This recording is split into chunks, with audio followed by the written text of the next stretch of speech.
amesema na mimi neno ambalo nitakuvusha pia. Amen. Haleluya. Wakati namuuliza Roho Mtakatifu nitazungumza nini kwa watu wako, akaniambia nenda kawaambie ndani ya majira haya mapya wasiruhusu moto wao wa ndani kuzimika. Usiruhusu moto wako wa ndani kuzima. Usiruhusu moto wako wa ndani kuzimika. Bwana Yesu asifiwe sana. Na hicho ndicho kitakuwa kichwa chetu cha ujumbe katika siku ya leo. Wakati ninaendelea kujifunza kwa habari ya moto, niliweza kujifunza vitu tofauti. Nilikuwa najiuliza kwa nini Bwana anasema tusiruhusu moto wetu wa ndani kuzima au kuzimika. Kwa nini? Kuna faida gani? Kuna hali gani ya Mkristo kuwa na moto wa ndani? Na kwa nini Mungu ameruhusu tuwe na moto wa ndani? Bwana Yesu asifiwe sana. Nikagundua Mungu ili aweze kuyafanya mambo makubwa kwenye maisha ya mtu, cha kwanza kabisa lazima uwashe moto. Mungu hawezi kubadilisha kitu chochote kwenye maisha ya mtu kama hakuna moto ndani yake. Na hata Mungu ili aweze kumrejesha mtu kwake, kama alikuwa ameenda mbali na yeye, ile kitendo cha kumrejesha, tunapomwona mtu amerudi kwa Mungu au ametubu dhambi zake, kinachoanza cha kwanza ni moto wa ndani. Mungu anauwasha moto wake wa ndani, alafu mtu anajikuta anachukua hatua ya kutaka kugeuka na kubadilika. Bwana Yesu asifiwe sana. Ninapozungumza moto wa ndani, nina maana gani? Huu moto wa ndani ni nini? Ninapozungumza moto wa ndani, kitu cha kwanza juu ya moto wa ndani ni ile hali ya shauku, ile hali ya bidii, ile hali ya hamu isiyoelezeka ndani ya mtu, shauku ya kiwango cha hali ya juu isiyokuwa ya kawaida, ambayo si ya kibinadamu, ambayo si ya matakwa ya mtu, bali na kuwepo ndani ya mtu kwa ajili ya kumtengeneza na kumpeleka hatua nyingine. Kwa hiyo Mungu hawezi kubadilisha kitu chochote kwenye maisha ya mtu kama hakuna shauku, kama hakuna ule moto ambao sasa nauzungumzia wa kwanza, ambao ni shauku, ni hamu, ni bidii isiyokuwa ya kawaida. Bwana Yesu asifiwe sana. Kwa sababu ninapozungumza moto wa ndani, ninamaanisha ule mtu wa ndani anachemka. Yule mtu wa ndani kuna hali anakuwa anaisikia na anatamani kwenda. Kuna namna anakuwa anatamani kubadilishwa zaidi ya vile alivyokuwa. Kuna namna anakuwa anamtamani Mungu zaidi ya vile alivyokuwa. Hiyo ndio moto wa kwanza ambao unauzungumzia. Ile shauku, ile hamu, ile hali ya ndani ambayo mtu anakuwa nayo, ambao hata ukimwambia usipite hapa, anasema hapana, kwa sababu ya ile shauku ambayo anakuwa nayo ya ndani. Bwana Yesu asifiwe sana. Nisaidie kumwambia jirani yako moto wa ndani. Mwambie shauku ya ndani. Bwana Yesu asifiwe sana. Unajua kati ya vitu ambavyo katika haya majira yako mapya ambavyo Mungu atavifanya kwenye maisha yako, vitategemea kwanza na shauku yako ya ndani, ambao ndio ule moto wa ndani. Bwana Yesu asifiwe sana. Mungu hawezi kufanya chochote kwenye maisha yetu kama huu moto utazimwa, kama huu moto utakuwa umekuwa baridi, kama huu moto hautakuwa umeendelea kuchochewa. Bwana Yesu asifiwe sana. Ili Mungu aweze kubadilisha vitu vingi kwenye maisha yetu, lazima kwanza moto wa ndani uchochewe zaidi, alafu ndivyo naweza kukutana na Mungu. Ukiyasoma maneno matakatifu katika kitabu cha Mathayo ile sura ya 5, ule mstari wa 6, Yesu anasema wenye njaa na kiu ya haki, hao ndio wanaoshibishwa. Bwana Yesu asifiwe sana. Anasema heri wenye njaa na kiu ya haki, maana hao ndio watakaoshibishwa. Ninazungumzia ile shauku yako ya ndani, ile hali yako ya ndani ya kuvitamani viwango vipya, ya kutamani mambo mapya, ya kutamani mabadiliko. Hiyo ndio moto sasa hivi ninaozungumzia, ndio nauwekea msingi kwako. Bwana Yesu asifiwe sana. Yesu anasema pasipo shauku wala njaa ya haki hakuna kushibishwa, hakuna kupokea, hakuna kuona mabadiliko. Kwa hiyo ili tuweze kuyaona mabadiliko na kufikia mahali ambapo Mungu ametuleta tuweze kupafikia, anasema lazima iwepo shauku, lazima iwepo njaa. Ndio huo moto wa ndani. Tufungue Biblia zetu katika kitabu cha Yeremia sura ya 20 na ule mstari wa 7 mpaka wa 9. Yeremia sura ya 20 mstari wa 7 mpaka wa 9. Biblia inasema, Bwana, umenihadaa nami nimehadaika. Wewe una nguvu kuliko mimi, ukanishinda. Nimekuwa kitu cha kuchekesha mchana kutwa, kila mtu unidhihaki. Maana kila ninenapo na kupiga kelele nalia dhuluma na uadilifu, kwa kuwa neno la Bwana limekuwa shutumu kwangu na dhihaka mchana kutwa.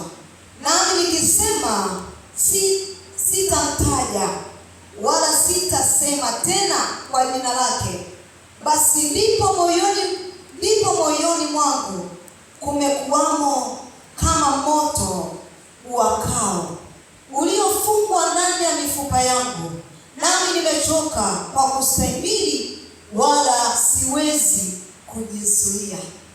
Bwana Yesu asifiwe sana. Haya ni kati ya maneno mazuri sana ambayo nabii Yeremia alikuwa anamlilia Bwana katika maombi, na akawa anaongea maneno hayo mazito. Akamwambia Bwana, umenihadaa nami nimehadaika. Nimekuwa vichekesho katika ulimwengu. Kwa nini nimekuwa vichekesho na vituko? Kwa sababu ya ule wito ulioweka ndani yangu, kwa sababu ya ile kweli ulioiweka ndani yangu kwa ajili ya ulimwengu. Kila ninapopiga kelele na kuambia habari za neno lako, na kuambia habari za dhuluma zilizo katika ulimwengu, na kuambia habari ya wao kugeuka na kumrudia Mungu, wamenihadaisha. Neno hilo limekuwa shutumu kwangu. Nimeishi kwa vichekesho, kama vichekesho katika ulimwengu, kwa sababu ya kweli yako. Wameniona mimi sina akili. Haleluya. Amen. Kwa sababu ya neno lako nimeonekana ni mpumbavu. Kwa sababu ya neno lako nimeonekana kituko katika ulimwengu. Kwa sababu ya neno lako nimeonekana mtu ajabu katika ulimwengu. Kwa maana wao wamepotoka, wameenda mbali na wewe, na kwa sababu mimi nataka niwarejeshe kwa neno lako, wameniona mimi kituko. Haleluya kanisa. Amen. Huyu ni nabii Yeremia akiwa katika maombi, akimuhusia Bwana na kumwambia, baada ya kuona mambo mengi katika Yuda yakiendelea, baada ya kuona namna ambavyo mchi wa Yuda unaenda kukamatwa na kuweka mbali, wanaenda kupelekwa utumwani kwa sababu ya dhambi na makosa yao. Biblia inasema kwamba akatokea mtu mmoja na aitwa Puri, akamwambia haiwezekani maneno hayo. Akawa anamkatalia, akamwambia, wewe umekuwa mtu ajabu, kila tukikwambia unyamaze kwa habari ya unabii, kwa habari ya nabii zako, hutaki kunyamaza. Wakamkamata nabii Yeremia, wakamfunga kwa mikatani, gerezani kwa sababu tu ya kuisema kweli ya Mungu, akawa kituko katika ulimwengu. Bwana Yesu asifiwe. Haleluya kanisa. Lakini nabii Yeremia kuna maneno mazuri ameyazungumza. Anamwambia Bwana, imefika hatua nimechoka. Imefika hatua nimekata tamaa. Imefika hatua ninatamani ninyamaze kwa habari zako. Ninatamani nisiendelee tena kuzihubiri habari zako. Ninatamani siwafuate tena na kuambia habari za mambo yanayokuja yanaendelea. Bwana Yesu asifiwe kanisa. Ni habari za nabii Yeremia mtukufu. Anasema nimehadaa, nimekuwa kichekesho. Inawezekana na uko hapa siku ya leo, kwa sababu ya Yesu aliyembeba umeonekana kituko katika ulimwengu. Umekuwa mshamba katika ulimwengu. Umekuwa mtu asiyefaa katika ulimwengu. Ndivyo ilivyotokea kwa nabii Yeremia. Alimlilia Mungu kwa maumivu. Lakini Biblia inasema nabii Yeremia akasema, Bwana, kila nimejaribu kutaka kunyamaza, nimeshindwa. Nimejaribu kutulia kwa habari ya neno lako na kwa habari ya jina lako, nimeshindwa. Moyoni mwangu ninausikia moto. Naongea na kanisa leo. Ninasikia ndani ya mifupa yangu upo moto sio wa kawaida ambao hakuna anayeweza kunizuia. Hata wakinifungia katika magereza, ninajikuta kule gerezani ninaanza kuhubiri. Hata wakiniweka katika mashimo, ninajikuta katikati ya mashimo ninaanza kuomba. Naongea na watu leo. Hata nikiingia katika taabu na shida, nikitamani kuziacha habari zako, ninashindwa kwa sababu ya moto ulio ndani yangu. Moto unanivuta kuendelea mbele. Moto unanivuta kuendelea kutangaza habari zako. Moto unanivuta kuendelea kuwatangazia watu uhuru wao. Bwana Yesu asifiwe sana. Nabii Yeremia kwa sababu ile moto akasema, Bwana, sitanyamaza. Sitatulia. Sitakatizwa. Kwa sababu ya ule moto ambao huu moto hautokei na mwanadamu. Huu moto unatokana na wewe mwenyewe ulioweka ndani yangu. Kwa hiyo kwa sababu ya ulimwengu hauelewi, na mimi kwa sababu ya kuyatazama mazingira nimejikuta nakata tamaa. Lakini moto unakataa. Ongea na watu leo. Bwana Yesu asifiwe. Lakini moto unakataa. Nikitazama familia yangu bado iko utumwani, huu moto unaniambia usinyamaze. Nikitazama biashara zangu na niangalia maisha yangu, huu moto unaniambia omba mpaka uone matokeo. Nikitazama uzao wangu uliko katika mashtumu, huu moto unaniambia usinyamaze. Nikitazama ndoa yangu, huu moto unaniambia mama usitulie. Ongea na watu siku ya leo. Bwana Yesu asifiwe sana. Ndio moto ambao unaozungumzia, ile shauku ambao hakuna anayeweza kuizima, ambao hakuna anayeweza kuinyamazisha. Ni moto ambao anauwasha Mungu mwenyewe ndani yako. Ndio maana kila ukipigwa vita na kuambiwa kwamba usiendelee kwenda kanisani, usiendelee kutoa sadaka, ule watu ni wezi, usiendelee kuabudu, unajikuta ule moto unakwambia bado endelea mbele. Naongea na kanisa siku. Bwana Yesu asifiwe sana. Katika majira yako haya mapya, ili uweze kuona unono wa mbingu, lazima moto huu uendelee kuwaka. Huu moto usipoendelea kuwaka, huu moto usipoendelea kuchochewa, ni rahisi sana kuto kuyapokea Mungu aliyokusudia. Kwa nini nakwambia usiruhusu moto wako kuzimika wa ndani? Kwa sababu adui anatafuta kuzima moto wa ndani. Bwana Yesu asifiwe sana. Adui anatafuta kuzima, kwa sababu ni katika ile shauku ndipo unapokutana na Mungu. Ni katika ile shauku ndipo unayaona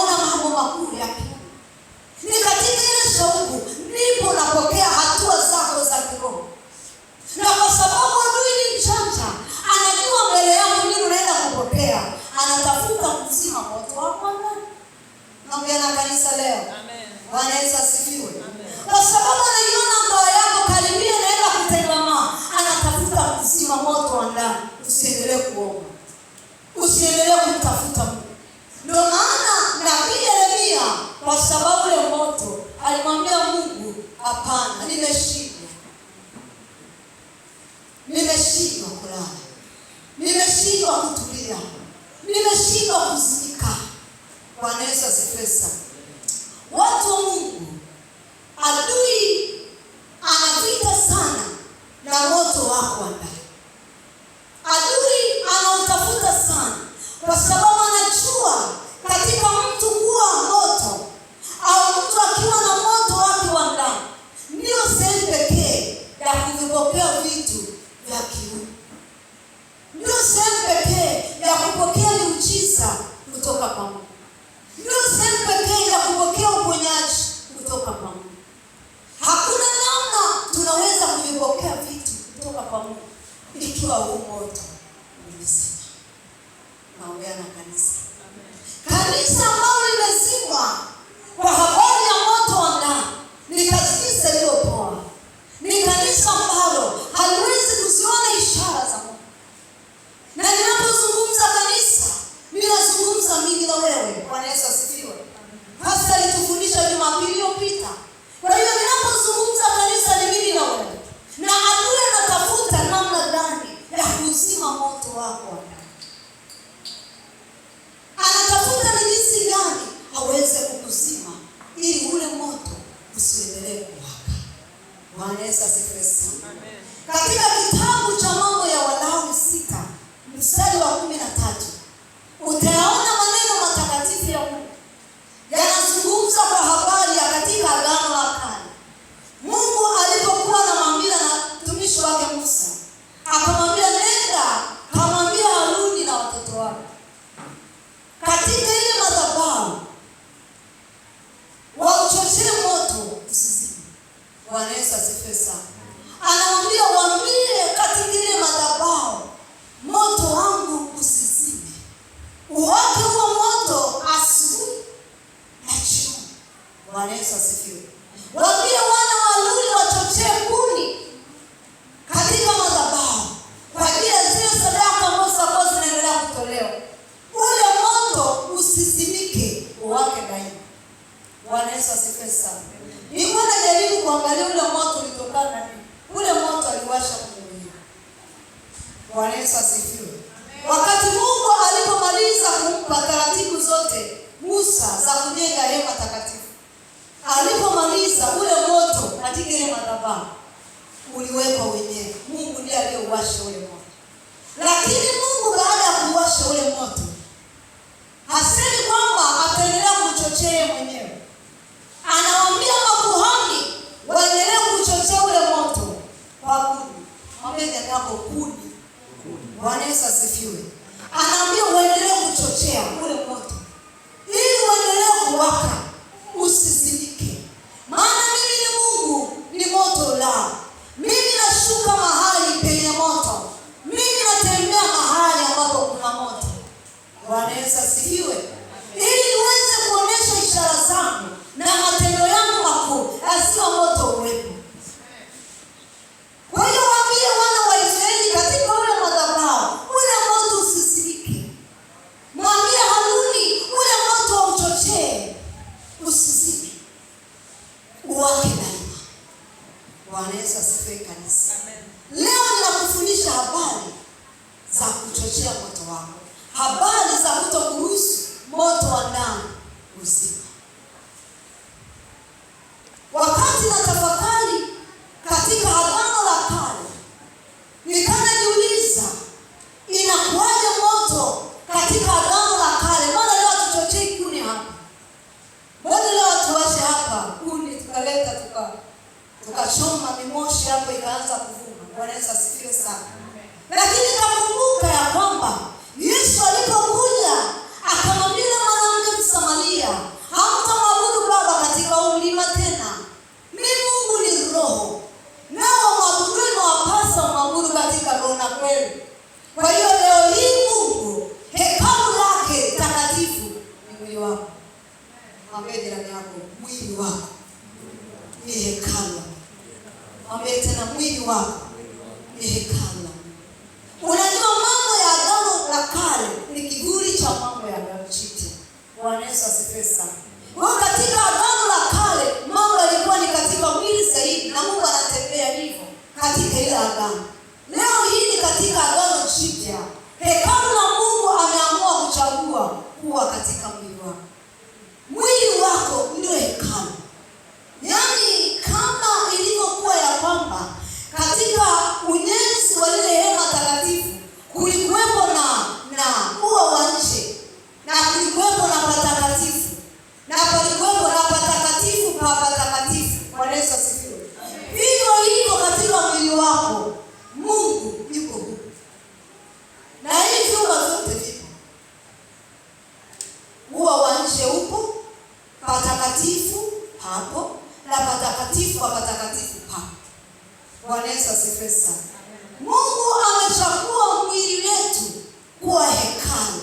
Ndio maana Paulo anasema ya kwamba hamini ya kuwa ni hekalu la Mungu. Miili yenu ni hekalu la Mungu. Leo hii Bwana hazungumza habari ya hekalu hili, anazungumza habari ya mwili wako. Haleluya. Azungumza moto wa ndani. Unanielewa? Haleluya. Usitoke, ninazungumza habari ya moto wa ndani. Kwa hiyo kama nje walikuwa wanawasha moto, leo hii hatuwashi moto kwa nje. Leo hii moto uko ndani. Kwa maana sehemu pekee ambayo Mungu amechagua kukaa, madhabahu yake ambayo amechagua kukaa, si hapa tena tu, bali ni moyoni mwako. Ongea na watu. Moyo ndio madhabahu ya Mungu. Mungu ameamua kukaa ndani ya mioyo yetu. Ndio maana Yesu anasema zitakuja nyakati zile ambazo watu watasema Mungu yuko kule, Mungu yuko kule, Mungu yuko kule. Akamwambia Mungu hayuko milimani, hapo wapi? Mungu yuko ndani. Mungu anakaa ndani. Bwana Yesu asifiwe kanisa. Haleluya. Kwa tunapozungumza kuchochea moto wa ndani, ni katika ile madhabahu ya ndani moyoni mwako. Sema moyoni. Sema tena moyoni. Haleluya. Ulipompokea Yesu, Yesu aliingia moyoni mwako. Na mahali hapo ndipo Bwana anapokaa. Na mahali hapo ndipo Bwana ambapo anataka ajitwalie utukufu kwenye maisha yako. Hasa kuna vitu ambavyo leo tutaviangalia ambavyo ni sababu ya kuzima moto wa ndani. Na tutaangalia kwa nini tuwe moto. Amina. Kuna vitu ambavyo vinasababisha moto usime ndani ya watu. Moto wa madhabahu, moto wa ndani. Kuna vitu ambavyo vinasababisha usime. Kati ya vitu ambavyo Roho Mungu amenisukuma nizungumze, cha kwanza kabisa ni taarifa mbaya. Bwana Yesu asifiwe kanisa. Kila nilipokuwa najitahidi ananiambia kwa taarifa mbaya zinazima moto ndani. Jiadhari na kile unachokisikia kwenye masikio yako. Heshimu kile unachokisikia, heshimu kile unacholishwa, heshimu kile unachokiona. Kwa sababu unachokiona kina uwezo wa kukuhuisha, kina uwezo wa kukuua. Kinachoingia ndani kwa njia ya kuona, kinachoingia ndani kwa njia ya kusikia, kina nguvu ya kukuhuisha, kina nguvu ya kukuua. Ndio maana kati ya eneo ambalo Shetani alipomtafuta Adamu akamshinda, alipoenda kwa Eva, alitumia njia hiyo hiyo kuzima moto wa Eva. Bwana Yesu asifiwe. Alimpelekea taarifa, alimpelekea elimu, alimpelekea maneno. Akamwambia eti ndivyo Mungu alivyosema, kama msile mti huu wa matunda haya.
taarifa ambayo zina kawaida ya kunyonya nguvu ya ndani kwa mtu. Taarifa ambayo zinanyonya nguvu yako. Kwa hiyo jihadhari sana na kila taarifa. Jihadhari sana unaposhika simu, ni vitu gani unavyovitazama. Jihadhari sana na watu unaokaa nao, wanazungumza nini. Naongea na watu leo. Haleluya. Unasikia nini? Ndio maana Biblia inasema katika kitabu cha Isaya 6, nabii Isaya alipojikuta amepelekwa mbinguni, kitu cha kwanza ambacho Mungu alikifunua kwa nabii Isaya ni kumtakasa kwanza. Ni masikio yake. Bwana Yesu asifiwe. Amen. Kinywa chake. Akamwambia kwamba ole wangu mimi Isaya, kwa maana ninakaa katikati ya watu wenye midomo michafu, na macho yangu yamemuona Bwana. Haleluya. Manake nabii Isaya amefanya nini? Amenajisika. Chochote unachokisikia kina uwezo wa kuvuta nguvu yako ya ndani. Chochote unachokisikia kitabadilika kwa mwelekeo. Haleluya. Chochote unachokisikia kina nguvu ya kukupeleka mbele au kukurudisha nyuma.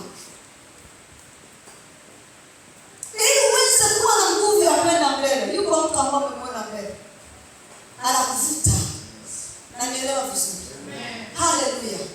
Ukiona mtu amekaa tu amekata tamaa, alafu ikatokea yupo mtu ambaye amemvuta, yupo mtu ambaye kile kitu ambacho amekata nacho tamaa, yupo anakifanya, huyo mtu anatiwa mtu kupitia hiyo. Bwana Yesu asifiwe. Unaweza ukainuka kutokana na taarifa, na unaweza ukafa kutokana na taarifa. Wana wa Israeli katika Hesabu 13, Biblia inasema Mungu alipowatuma wapelelezi waende kuipeleleza ile nchi ambao wanaenda kuipiga, ilikuwa ni nchi gani? Yeriko. Haleluya. Walipoambiwa waende kuipiga ile nchi, Mungu alikuwa na kawaida ya kutuma kwanza wapelelezi. Walipoenda kuipeleleza wale wapelelezi, Biblia inasema wakawaletea wana wa Israeli taarifa mbaya. Soma hapo utaona. Haleluya. Wakawaletea taarifa mbaya. Wakawaambia hivi, ule mji tulioenda ni mzuri. Hakika una matunda mazuri. Una vitu vizuri. Una tini, una zabibu, una makomamanga, una kila aina matunda mazuri, na tumechuma tumekuja nayo. Lakini watu tuliowakuta kule si watu wa kawaida. Unanisikia? Haleluya. Watu tuliowakuta kule ni watu warefu mno. Ni majitu yanakula watu, si watu wa kawaida. Wanafili tumewaona kule, na wao wakijua wanafili watu wa aina gani. Mimi nasema wana wa Israeli wakaangua kilio. Kumbuka hao watu ni watu ambao wametoka mbali sana na Mungu. Mpaka pale walipofika wameisha vipiga vita vingi sana. Mnanielewa vizuri? Wameisha pigwa vita vingi sana. Wameisha kausha bahari ya Shamu kule. Mapigo mengi yameisha tokea. Lakini pia aliyowatoa kule si mtu, ni Mungu. Na ni yeye ndiye aliyowaambia kwamba anawapeleka katika nchi yao. Lakini Biblia inasema kwamba kwa zile taarifa walizozipokea, wana wa Israeli walichoka. Walizimia. Walikata tamaa. Ile shauku, naongea na watu, ile hamu ya kuendelea mbele ilisha. Ile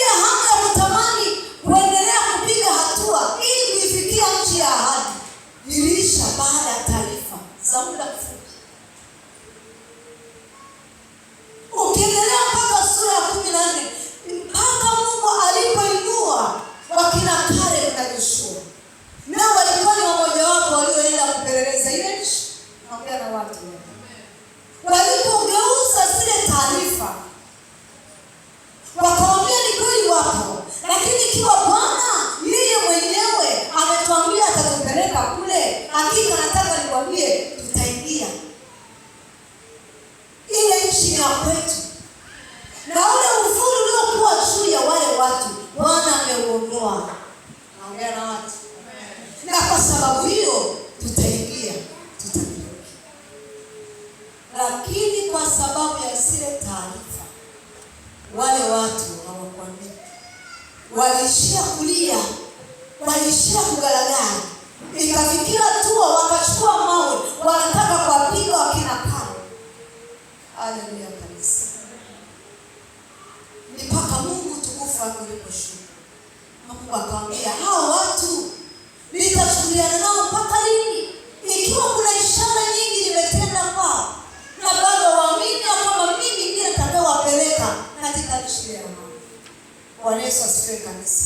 Kwa nini nazungumza hayo?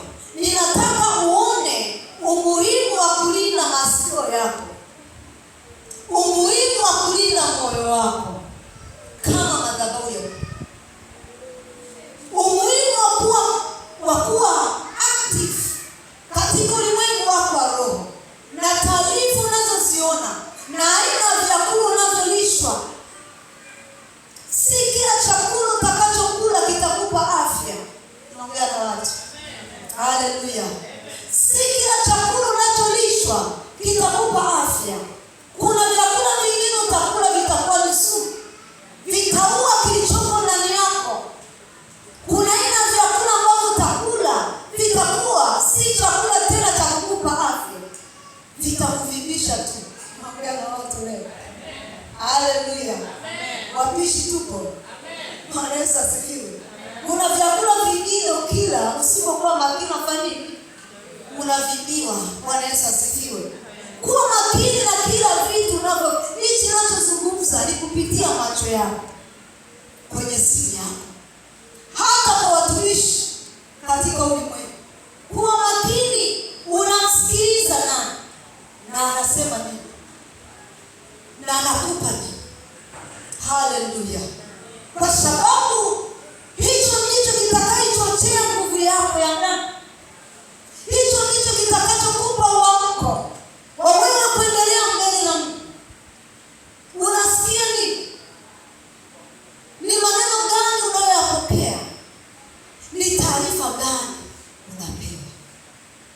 Nataka nikwambie hata ile taarifa gani kwenye maisha yako, kama waliopokea hao wana wa Israeli, inaweza ikaja ukaisikia kwa masikio ya nje.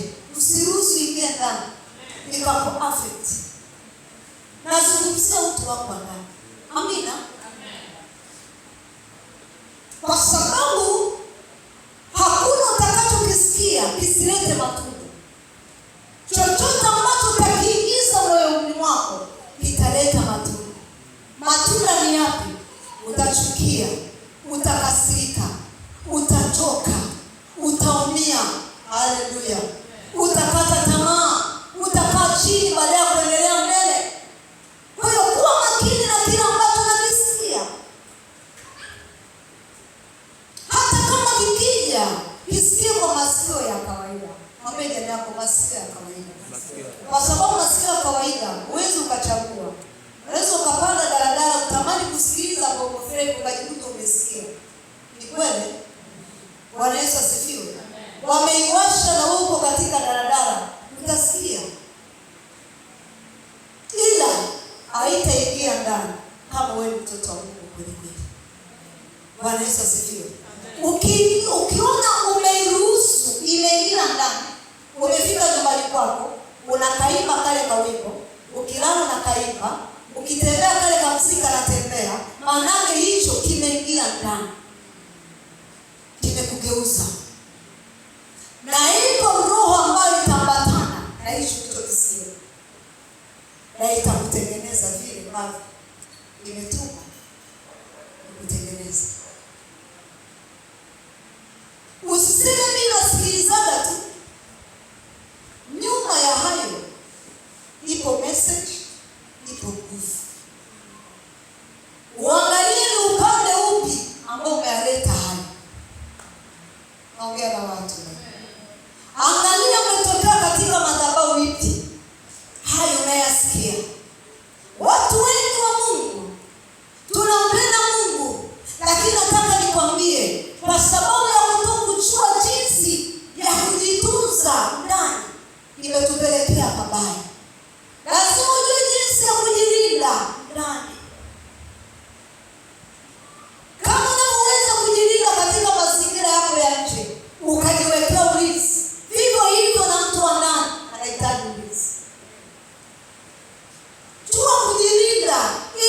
wako usizimike. Maana hii ni ya mtu binafsi, unanielewa? Hii ni ya mtu mmoja mmoja. Ni heri nje, zamani walikuwa wanachochea watu na muda wote wanaona moto. Lakini sasa hivi tutaona matunda kutokea ndani kwako. Kuna matunda yatatokea nje. Katika kukosa moto ndani, matunda yataonekana. Ndio maana ninakwambia anayejilinda ni wewe mwenyewe. Mungu anamwambia katika kitabu cha Ufunuo, anasema ni heri umekuwa moto basi, lakini umekuwa si moto wala si baridi. Anasema nitafanini, nitakutapika. Kwa hiyo wewe ndio unayejilinda, mtu wa Mungu. Wewe ndio unayejiangalia. Angalia taarifa gani ambazo unazipokea, unaziingia za ndani. Sasa hivi ukiambiwa kwamba kampuni yako inaenda kufilisika, hizo taarifa umeziingiza ndani. Ukaambiwa wewe huwezi kufika pale, hizo taarifa umeziingiza ndani. Ukaambiwa wewe hutazaa, hizo taarifa umeziingiza ndani. Kwa sababu zikiingia ndani, hautapokea kile Mungu anataka kufanya. Naongea na watu leo. Ukaambiwa wewe utaolewa, ni bibi ndio kasema, ni shangazi ndio kasema. Hizo taarifa zikiingia ndani, zinapanda kitu. Zinapanda kitu, zinapanda. Ile ni mbegu inapandwa. Na kama ni mbegu inapandwa, inakugeuza, inakubadilisha. Naongea na watu. Haleluya. Unabadilishwa. Kama ulikuwa unaona ushindi, unaanza kuona ushindi. Kama ulikuwa unaona karibia unapokea, unaanza kuona havipo tena. Kama ulikuwa unaona biashara yako kiinuka, unaona ndio imekufa. Naongea na watu. Kama ulikuwa unaona kuna mahali katika ulimwengu wa roho naenda kihuduma, kiutumishi, unaona ndio basi umeishia hapo. Mwambie jirani yako taarifa. Unaona nini? Na unasikiliza nini? Haleluya. Si kila kitu unachokisikia kwamba kinapotea.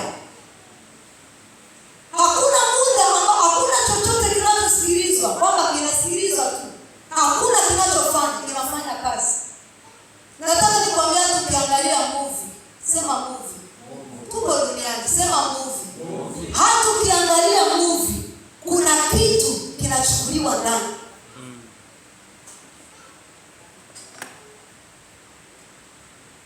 Na kama kuna kitu kinachukuliwa ndani, kuna kitu unakipokea kutoka kwa unaposikia. Hata kama unacheza game, sema game. Nachukua vitu vidogo vidogo. Hata kama unacheza game, haipiti tu, kuna kitu kinanyamazishwa ndani.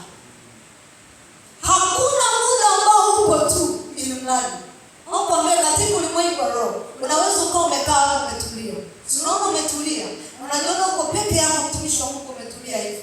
Lakini nataka nikwambie, katika ulimwengu wa roho, upo ulimwengu wa roho sasa hivi unafanya kazi.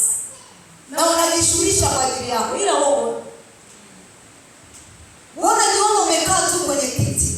Lakini nataka nikwambie, hivi ninavyozungumza, wapo malaika wanapambana kwa ajili yako kusikilize neno na uelewe neno.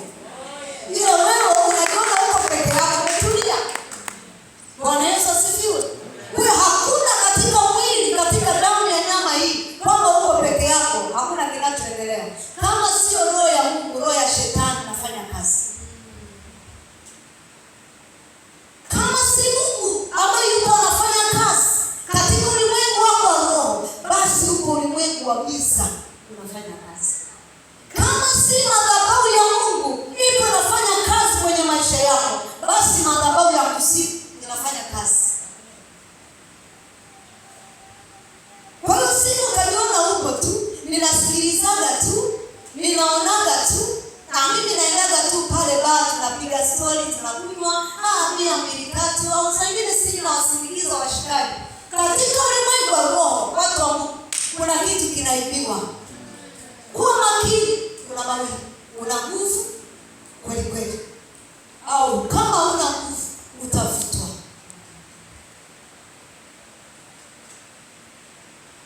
Bwana Yesu asifiwe. Usijitokeze hapo ukasema hivi, naenda kuoa kahaba kwa sababu fulani katika Biblia alioa kahaba. Hamuoe kahaba. Utaniambia. Mwenzako aliambiwa, mwenzako aliwezeshwa, mwenzako mbingu zilikuwa pamoja naye. Kuna unabii ulikuwa unazungumzwa. Wanasema Yesu mwenyewe akawabagua, naenda kuoa kahaba. Kamuoe. Bwana Yesu asifiwe. Haleluya kanisa. Wangapi wanatamani moto wao wa ndani usizimike? Haleluya. Moto wa ndani. Usiseme vitu vipo tu, mimi huwa nafanya tu ili mradi unasimwa. Kuna kitu kinanyonywa. Alafu unapoendelea kunyonywa taratibu, mwisho wa siku mtu unaona hana nguvu tena ya kuomba. Hana nguvu tena ya kufanya mapenzi ya Mungu. Taarifa gani? Unakula nini? Unasikiliza. Hata kama utasikia, usiweke ndani. Usiruhusu ikakuchanganya. Bwana Yesu asifiwe. Usiruhusu ikakuchanganya.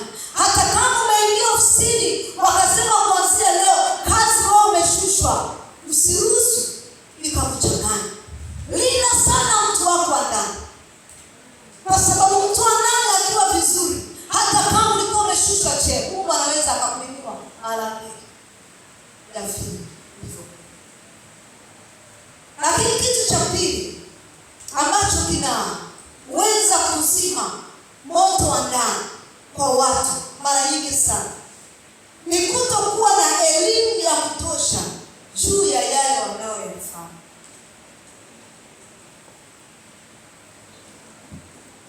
Kutokuwa na maarifa ya kutosha juu ya yale wanayoyafanya.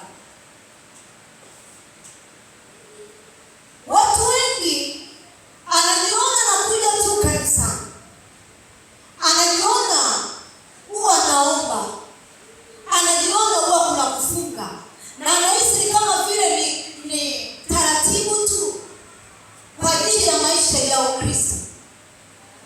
Na wengi wanahisi ni taratibu, kwamba lazima tufunge, lazima tuombe, lazima tuende ibada. Ni kweli inaweza ikawa taratibu, lakini nataka nikwambie kuna kitu kikubwa ambacho lazima upate maarifa ya kutosha juu ya kile unachokifanya kuhusu au kwenye maisha. Ukija ibadani usipokuwa na taarifa, usipokuwa na maarifa ya kutosha juu ya ibada, kwa nini unamfanyia Mungu ibada? Utaenda ibada ya leo, ya kesho, ya kesho kutwa, sema nimechoka kwa Mungu. Ndio vizuri. Haleluya.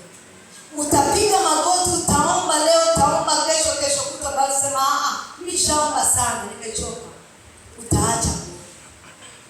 Utatoa sadaka zako, utatoa na vita ni nyingi sana, utaambiwa hichi na vita zitainuka juu ya kile unachokifanya. Alafu utasema nimeacha, nimechoka kutoa. Bwana Yesu asifiwe sana. Lazima uwe na maarifa ya kutosha ili uweze kufanya na kudumu katika kumtumikia Mungu au katika kile unachokifanya. Lazima uwe na maarifa nacho kile kitu. Haleluya kanisa. Watu wengi kwa kukosa maarifa juu ya vile tunavyomwabudu Mungu na vile tunavyomtumikia Mungu, imetupelekea kujikuta tunaacha kufanya. Na tumehisi kama vile tunafanya kwa mtu, na saa ingine tumehisi kama vile tunafanya ili watu wengine watuone. Tunazungumza na watu. Amen. Haleluya. Na tunahisi kama vile ni kadesturi kakufanya, kwa sababu hatuna maarifa ya kutosha. Katika kitabu cha Warumi 10:2 anasema ninawashuhudia hakika juhudi wanayo,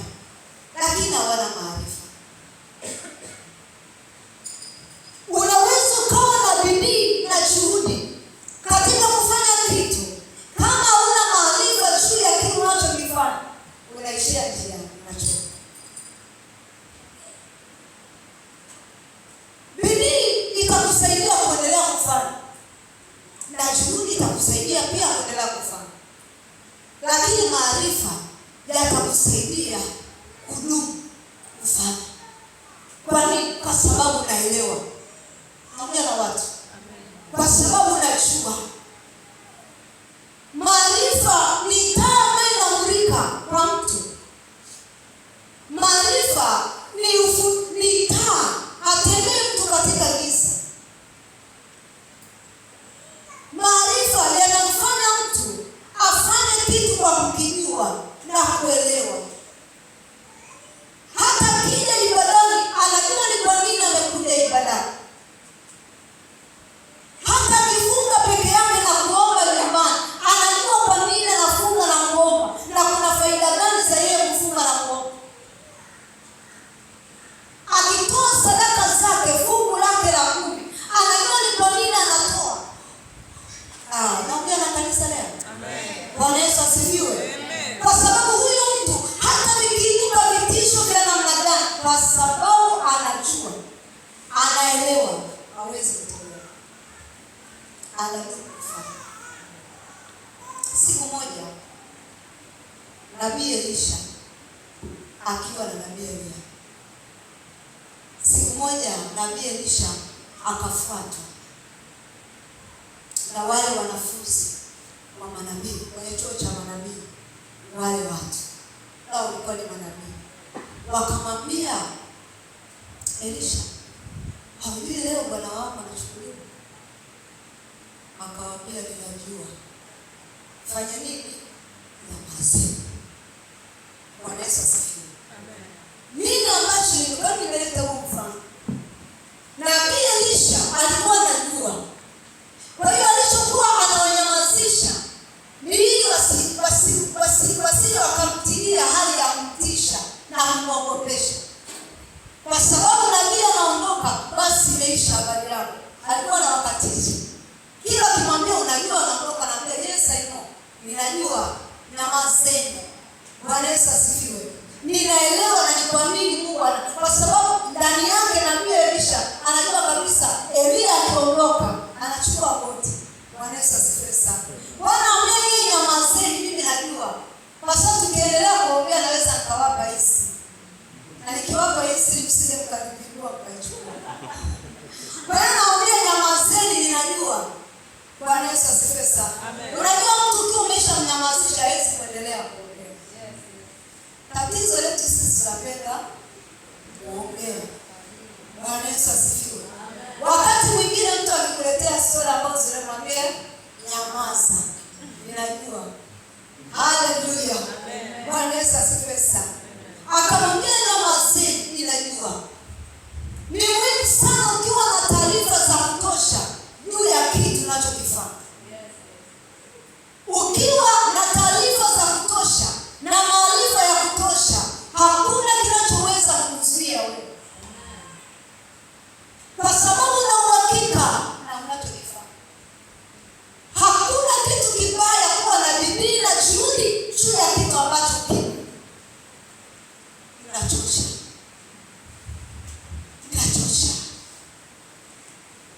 Ukiwa unajua hata kama mtu alikwambia nini, hata vikiinuka vikwazo vya aina gani, ukiwa na maarifa ya kutosha juu ya eneo la maombi, hata wakiinuka watu gani, huwezi kuacha kuomba. Ukiwa unajua maombi yana faida gani kwako, huwezi kunyamaza. Ukiwa unajua Biblia, kusoma neno kwako wewe ina faida gani kwako, huwezi kuacha kusoma neno. Eti kwa sababu kuna vitu vimeinuka kwenye maisha yako. Eti kwa sababu ninapita katika kipindi kigumu, huwezi kusoma Biblia. Bwana Yesu asifiwe. Ukijua umuhimu na faida ya kitu unachokifanya, si rahisi mtu kumtoa. Watu wa Mungu. Haleluya. Hata sisi tunaotuona tunaendelea kudumu kuhubiri, sio kusema haviukali vita mtu. Bwana Yesu asifiwe. Amen.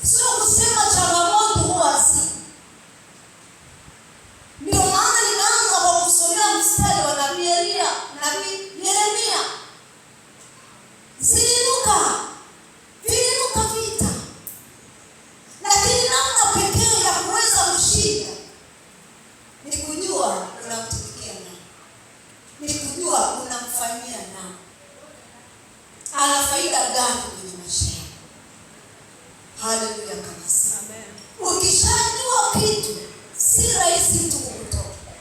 Asilimia kubwa ya watu tulio wengi tumejikuta moto wetu wa ndani unazimika kwa sababu ya kutokuwa na maarifa ya kutosha juu ya vile tunavyofanya. Umeanzisha biashara, unaona kabisa wakati mwingine mali amekufuria hiyo biashara, na unausikia msukumo kabisa wa kufanya hiyo biashara, na nielewa vizuri. Lakini wanainuka watu wanakwambia tumewahi kufanya hiyo biashara, alafu hakuna tulichokipokea.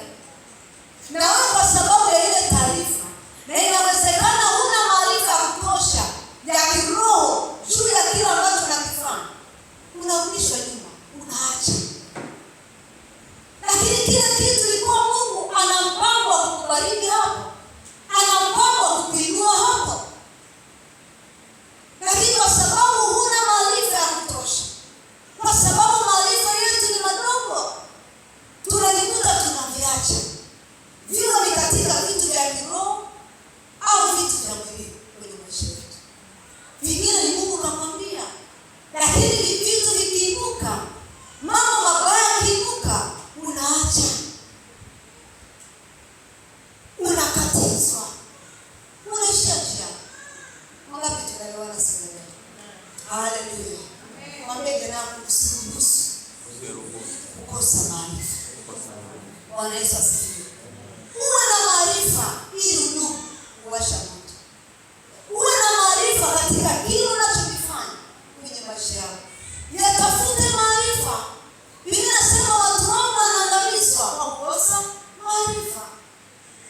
Kwa sababu ya kukosa maarifa, watu wengi wako nyumbani. Anasema nilikutana na kanisa tapeli, nikajikuta sitaki tena Mungu. Bwana Yesu asifiwe. Kama kuna matapeli wa gizani, basi wapo watu wa Mungu walio sahihi. Ili sikupelekea kukaa nyumbani na kutokuendelea kumtafuta Mungu. Sema maarifa. Bwana Yesu asifiwe.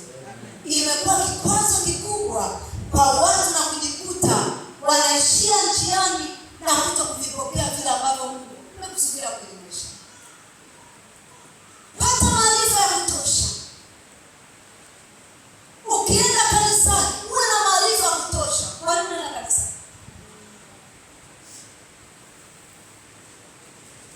Ukiingia kwenye maombi, endelea kuyatafuta maarifa ya kutosha. Kwa nini tunaomba? Ukisoma Biblia, endelea kuwa na maarifa ya kutosha. Kwa nini nasoma Biblia? Usipojiuliza vitu kama hivi, huwezi kuyapokea maarifa. Maarifa ni msingi mkubwa sana kwenye maisha yetu. Ama unaweza ukampeleka mtu mbali sana, ukamuinua na kumpeleka katika mambo makubwa. Mwambie jirani yako unahitaji maarifa ya kutosha. Bwana Yesu asifiwe sana. Lakini pia leo tutaenda kuangalia faida ya kuwa na moto.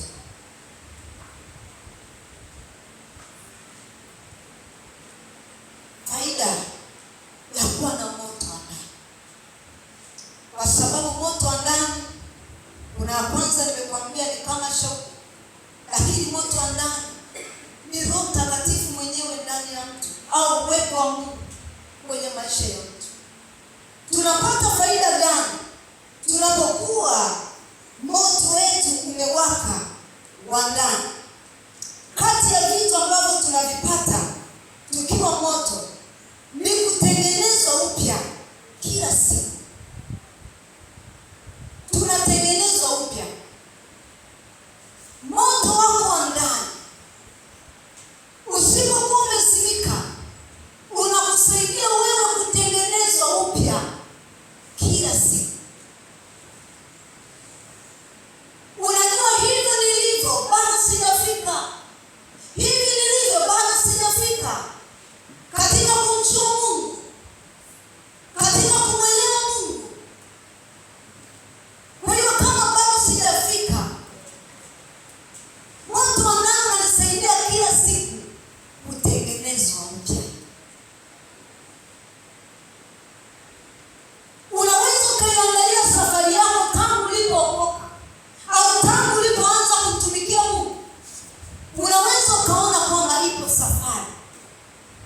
Unaona kabisa kila siku kuna namna unatengenezwa upya. Naongea na watu. Unaona kabisa kila siku unatengenezwa upya. Moto wa ndani unamsaidia mtu kutengenezwa upya. Kuna aina ya tabia ambazo hazitaondoka kwenye maisha yetu kwa kubandika mkono.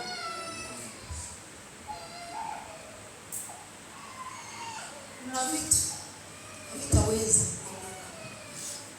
Kuna aina ya tabia asiwezi kwa kuwekewa mkono.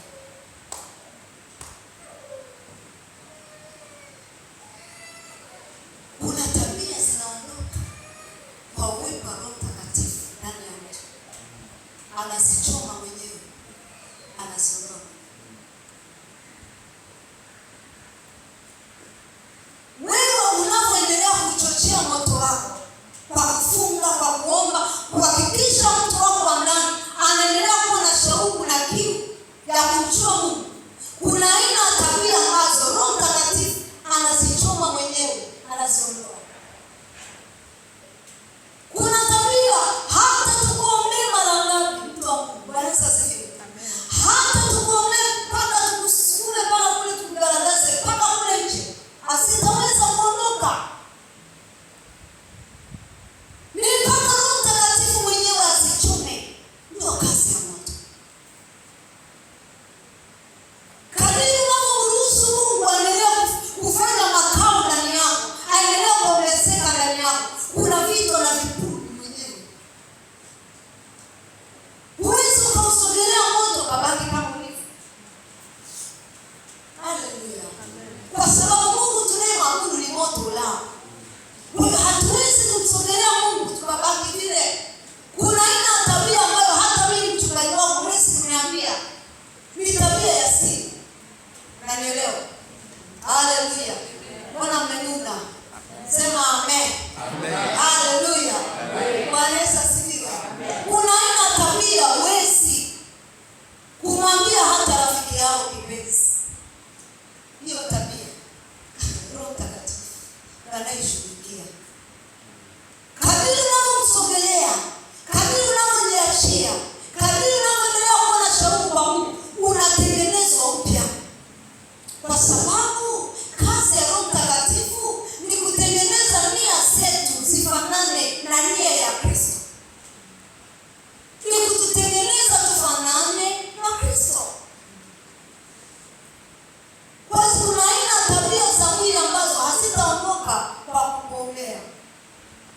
Wamenuna kwa sababu nimesema kuwaombea. Bwana Yesu asifiwe. Amen. Unge mkono. Msiangalie vibaya. Bora nataka kukuombea. Amina. Amen. Nasema tena, si kwa kuombea. Ila Roho Mtakatifu anamkamata mtu. Umewahi kujikuta uko mahali katika uwepo wa Mungu, alafu unakuja kugundua kwamba hata kuombea sana ni dhambi. Lakini ulikuwa unaona ni kitu cha kawaida. Bwana Yesu asifiwe. Umewahi kujikuta ndani ya uwepo wa Mungu kuna aina asili ambazo Mungu anazifunua ndani yako, unagundua kwamba kumbe haya ndio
unakuwa mtu mpya.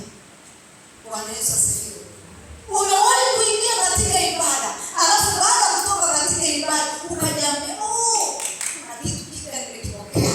Baada ya hapa kuna vitu naenda kufanyia kazi. Wakati mmoja watokea. Ndio nini peke yake. Haleluya. Bwana Yesu asifiwe. Imewahi kutokea. Unajiuliza nilikuwa wapi siku zote? Mbona kama vile nilikuwa sehemu, mbona nilikuwa katika giza? Nini kilichofanyika? Umetengenezwa upya. Umekuwa mtu mpya. Ndio maana unaviona vitu hivi ni vipya.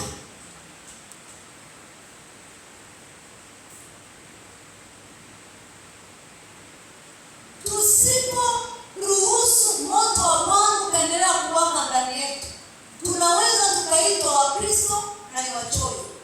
Wakristo wasengenyaji. Ni Wakristo, sio Wakristo, Wakristo. Watu wa Kristo. Watoto wa Kristo. Kanisa sifi. Lakini wambea. Ni Wakristo lakini ni wachoyo. Ni Wakristo lakini hawana upendo. Ni Wakristo lakini hawana nini? Dunia inaona kwamba tuko hivyo. Kumbe hapana. Ni kwamba tujaruhusu huu moto ambao Yesu aliwaambia mitume, msiondoke Yerusalemu mpaka mtakapoipokea hiyo nguvu.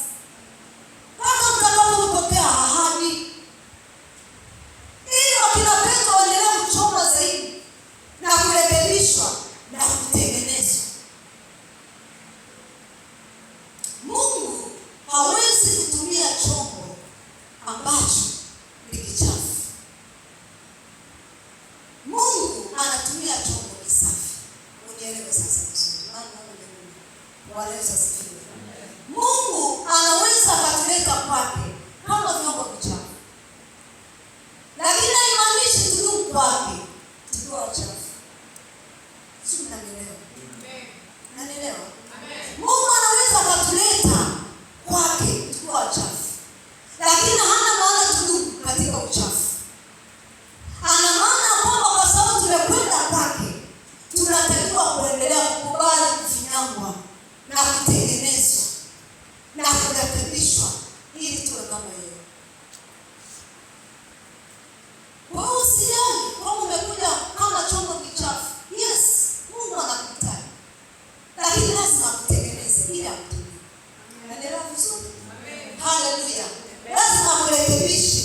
Lazima kukuni ili uweze kuwa chombo chake kisafi. Anamwambia Isaya, nimekuita kama chombo changu kiteule ambacho nimekipitisha kwenye moto, kiwe safi kwa ajili ya utukufu wangu. Bwana Yesu asifiwe. Akifikia hatua dunia kupigia makofi sema, huyu mtu Mungu yuko ndani yake. Una vitu lazima vitengenezwe ndani yako. Ili dunia ijithibitishia kwamba hakika tumemwona Mungu ndani ya ile dhana. Kuna vitu lazima virekebishwe. Vikiwa ni vile vile, Mungu hawezi kujitolea utukufu. Wangapi wanatamani Bwana watengeneze? Amen. Haleluya kanisa. Amen. Najisikia leo kufundisha. Sisi kama unanielewa. Amen. Sema amina yenye nguvu. Amen. Bwana Yesu asifiwe. Amen. Ndio tunaleta tukiwa hatujui. Lakini ina maana tudumu katika kutokujua. Tumeleta tukiwa hatujui. Tumeletwa ili tujue, tutengeneze, tuelewe.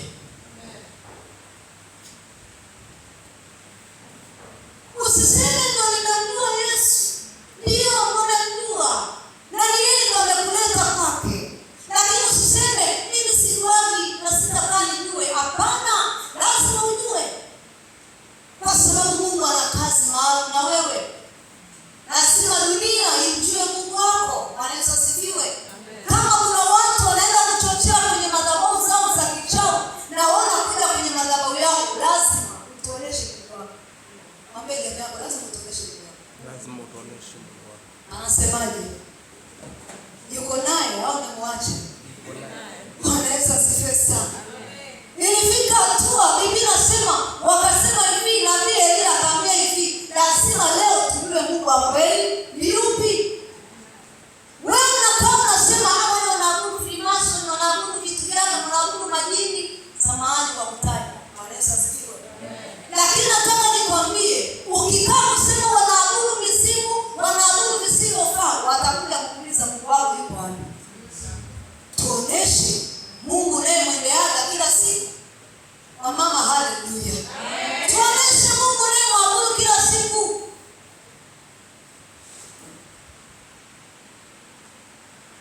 Tusimulie vizuri habari zake. Wewe tukataza tusifanye hivi, wewe mbona unafanya? Bwana Yesu asifiwe. Haleluya kanisa. Tuthibitishie. Ndio ulimwengu tuliopo sasa hivi. Ni kizazi ambacho kinataka kuona. Haleluya. Utengenezo. Moto unatutengeneza kila siku. Ni faida. Amina. Amen. Lakini kati ya faida ambayo tunaipata katika moto unapokuwa umewaka ndani yetu ni kuwa watu majasiri. Nakufundisha leo. Unanielewa? Ujasiri wa kiungu. Biblia inasema waovu kimbia hata wasipofuatiwa na mtu. Katika Mithali 28 mstari wa 1. Lakini wenye haki ni majasiri kama simba. Ni kati ya faida kwa watu wa Mungu. Kuna watu wanaishi kwa uoga. Kuna watu katika ulimwengu huu wanaishi kwa wasiwasi. Nanielewa vizuri? Kuna watu wako katika ulimwengu muda wowote anaishi kwa mashaka. Anaishi anakufa. Anaishi anapata kitu kibaya. Unanielewa? Anaishi wakati wowote, mimi mbona kama sipendi? Mbona kama vile watu wananisengenya. Bwana Yesu asifiwe. Bwana Yesu asifiwe sana. Amen. Unajua mimi na tabia moja. Mimi hata kama nipende, mimi nakupenda. Bwana Yesu asifiwe. Sisubiri wewe unipende. Yesu ameshanipenda. Lazima mimi nikupende. Waovu wanakimbia hata wasipofuatiwa na mtu. Wao wanakimbia tu. Ni wana hofu, wanaoga, wana mashaka. Wakilala wanaweka kila kitu ili wawe salama. Hawana usalama wa maisha yao. Wana hofu na uoga usio wa kawaida. Wakipanda gari wakiwa wanaendesha na hisi ndio wote wanakufa. Si unanielewa? Yesu asifiwe. Wanakimbia hata wasipofuatiwa na mtu. Hakuna aliyowashtua ila kwa sababu tu ya uovu na mambo mengi ya shetani. Anakaa na ogopa. Akilala ndani vizuri anakaa anaamka. Bwana Yesu asifiwe. Anaanza kuzunguka nje, kuna nini? Uoga ni adui wa imani. Lakini Biblia inasema wenye haki ni majasiri kama simba. Hatui majasiri kwa sababu tuna vitu. Tu majasiri kwa sababu Yesu yuko ndani yetu. Bwana Yesu asifiwe. Tunakuwa majasiri kwa sababu tunamwamini tuliye naye. Tuna uhakika na tuliye naye. Hatuna wasiwasi wala mashaka. Hata tukiwa katika hali ngumu, bado tuna ujasiri katika yeye. Naongea na kanisa. Hata tukiwa tunapita kwenye mambo magumu, bado tuna majasiri, tu majasiri. Ndio maana nasema wenye haki ni majasiri kama simba. Si kwa sababu wenye haki hawapiti kwenye moto. Si kwa sababu wenye haki hawaumwi. Kuna wakati nao wanamwaga. Naongea na watu leo. Kuna wakati nao wanaishiwaga hela mfukoni. Lakini ujasiri wao uko pale pale. Kwa sababu ujasiri wao hautokani na nini? Na pesa wala na vitu. Ujasiri wao unatokana na Mungu. Wakina Shadraka, Meshaki na Abednego ni watu ambao walikuwa katika kipindi kigumu. Wako katika nchi ya ugeni na katika asifiwe sana. Na wanaambiwa hakuna kumwabudu huyo Mungu. Hao watu waliendelea kuwa na ujasiri katika Mungu wao. Hata katikati ya kipindi kigumu wameambiwa kwamba wasipoabudu hiyo sanamu watatupa katika moto. Walijiambia na tutupe. Unafikiri ujasiri wa kawaida? Wewe unaweza? Umeduna. Bwana Yesu asifiwe. Unafikiri ujasiri wa kawaida? Ni ujasiri katika Bwana. Na wana uhakika na Mungu wao. Biblia inasema hata wakasema hivi, tunapiga mara ya mwisho. Bwana kile mnachosema akasema sawa, tunasikiliza, pigeni ya mwisho. Wamepiga wakadumbukiza kwenye nini? Kwenye moto. Watu wako katika moto mpaka wanapelekwa kwenye moto. Ni majasiri kwa Mungu wao. Bwana Yesu asifiwe. So huo ujasiri uwe ndani yako katika jina la Yesu. Nasema huo ujasiri uwe ndani yako kwa jina la Yesu. Haleluya. Hatunapita katika kipindi cha magonjwa. Huko kwenye kipindi cha ukame wa kifedha. Huko kwenye kipindi cha ukame wa maisha katika vitu fulani. Nisikuondolee ujasiri wako kwa Bwana.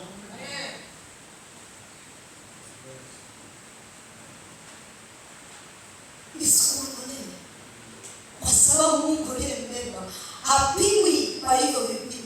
Hapimwi kwa vipindi hivyo. Hapimwi kwa vitu vya ulimwengu.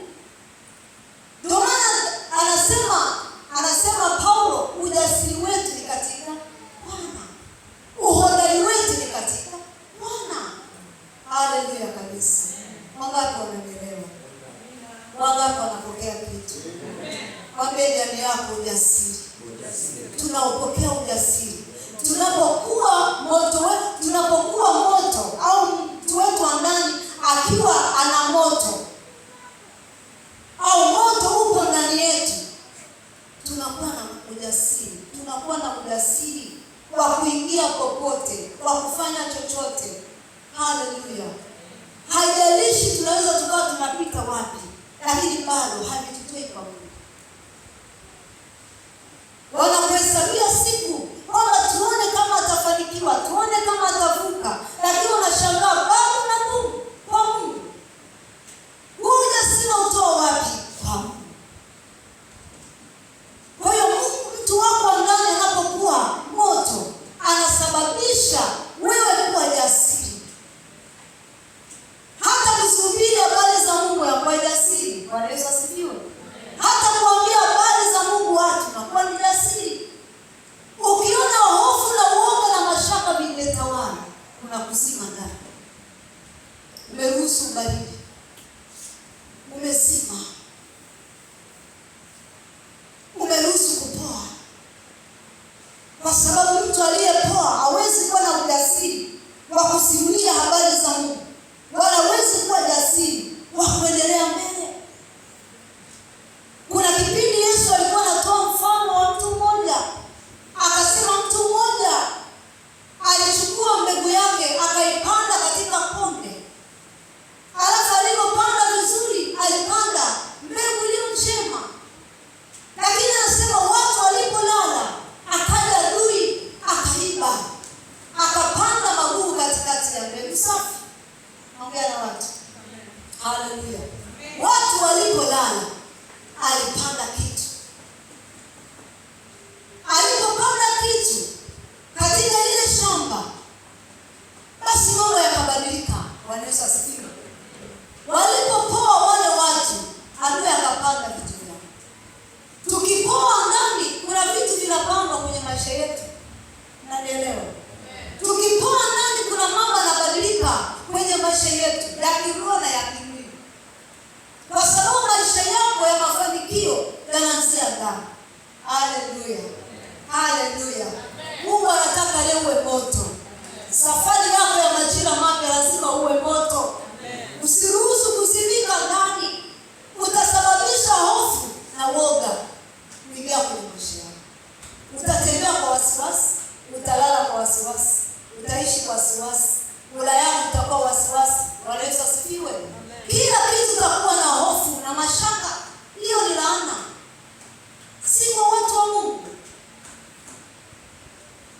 Watu wa Mungu ni majasiri kama simba. Sema jasiri kama simba. Bwana Yesu asifiwe. Lakini moto unakusaidia wewe kupatia ulinzi. Unakufundisha. Unapata ulinzi. Moto wako wa ndani unasababisha ulinzi kwenye maisha yako. Kuna aina ya attack, kuna aina ya roho, kuna aina ya vita ambazo zinaweza zikainuka za kiroho kwenye maisha yako. Kama wewe ni mtu wa ndani, una moto ndani yako, uko vizuri, zile hatari haziwezi kukupata. Bwana Yesu asifiwe. Na hata ikatokea zikakupata, mtu wa Mungu, haziwezi kufanya makao mahali hapo. Hakuna shida ambazo zitadumu kwa mtu ambaye ni moto. Labda niweke hivi. Hakuna matatizo ambayo yatadumu kwa mtu ambaye amewasha moto ndani yake. Hakuna tatizo ambalo litadumu kwa mtu ambaye amewasha moto ndani yake. Mtu ambao kila wakati ni moto. Hata ikatokea vita, changamoto za kiroho, mambo mengi ambayo yanaweza yakaibuka ya kiroho, magonjwa, Bwana Yesu asifiwe, haziwezi kudumu. Hata zikiingia haziwezi kudumu. Na wakati mwingine zinaweza zisiingie kabisa. Naongea na watu? Haleluya. Haziwezi kuingia.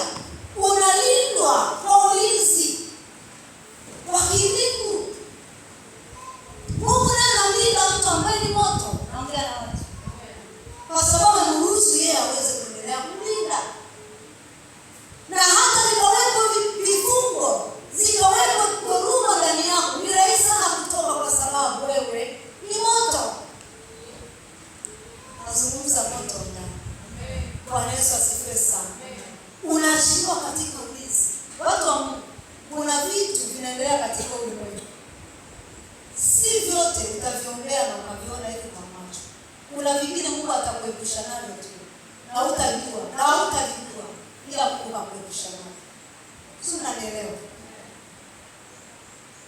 Kuna aina ya watu ukikutana naye, ukampa mkono, siku hiyo hiyo maisha yako yanabadilika. Katika huu ulimwengu. Cheka, umefurahi.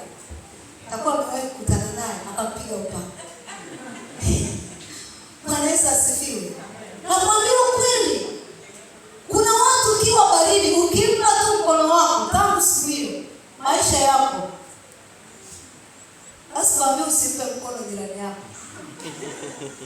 Nakwambia kuna aina ya watu katika ulimwengu. Wako special kwa ajili ya hilo. Wako special kwa ajili ya karibu maisha ya watu. Kuna watu hutaki kukutana nao kabisa. Mimi nakwambia utanishukuru siku moja. Usiponielewa leo utanishukuru siku moja. Bwana Yesu asifiwe. Kuna watu unamwambia Mungu usije kukutana nao kabisa. Siku utakayokutana nayo ndio mwisho wa maisha yako.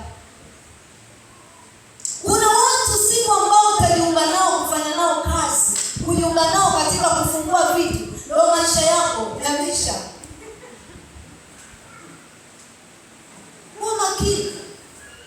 Kwa hiyo Mungu anaachilia ulinzi hata katika mambo ambayo tusiyoyajua.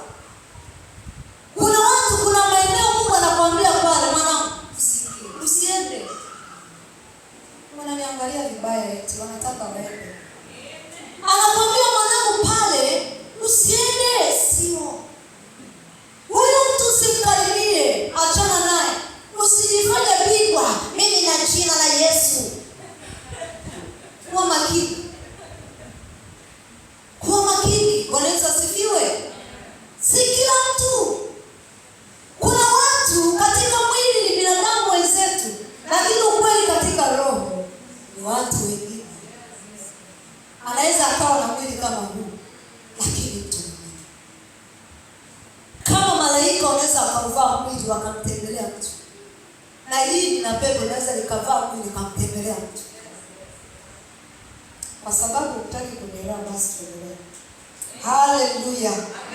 Bwana Yesu asifiwe. Amen. Lakini pia kitu ambacho Mungu anaachilia kwenye maisha yako ni kukuwekea ulinzi mkubwa, ni kuzifuta kila ngome ambazo zilikuwa ndani yako. Unajua kwenye maisha yako kuna aina vitu ambavyo vinaweza vikawa viendi kabisa. Ndio umeokoka, unampenda Yesu, lakini kuna mambo ambayo ni magumu kufanikiwa kwenye maisha yako. Aidha ulikotoka kule kuna limitations ziko. Aidha katika mji ulipozaliwa kuna mambo ambayo yapo. Aidha kwenye familia yako kuna maneno ambayo yapo. Bwana Yesu asifiwe. Kazi ya huu moto ni kuchoma hizo limitation. Ni kuondoa hiyo mipango ambayo anaweza kama iweka katika vizazi vyenu. Na Mungu anasema utakapokuwa umetoka wewe na utasababisha na wengine kutoka. Kwa hiyo Mungu anaruhusu huo moto ndani yako ili wasaidie na wengine. Ukifanikiwa wewe unawasaidia na wengine. Bwana Yesu asifiwe sana. Sema moto. Sema tena moto. Leo nimekuja kukuambia Bwana nataka auwashe moto ndani yako. Auchochee moto ndani yako. Bwana Yesu asifiwe sana. Inawezekana umeingia hapo ukiwa umefifia. Inawezekana umeingia hapo ukiwa umekuwa baridi. Umeshakuwa baridi. Lakini Bwana nataka auwashe moto tena ndani yako, ili haya majira mapya yasikupite. Bwana Yesu asifiwe. Chukua hatua ya kusimama.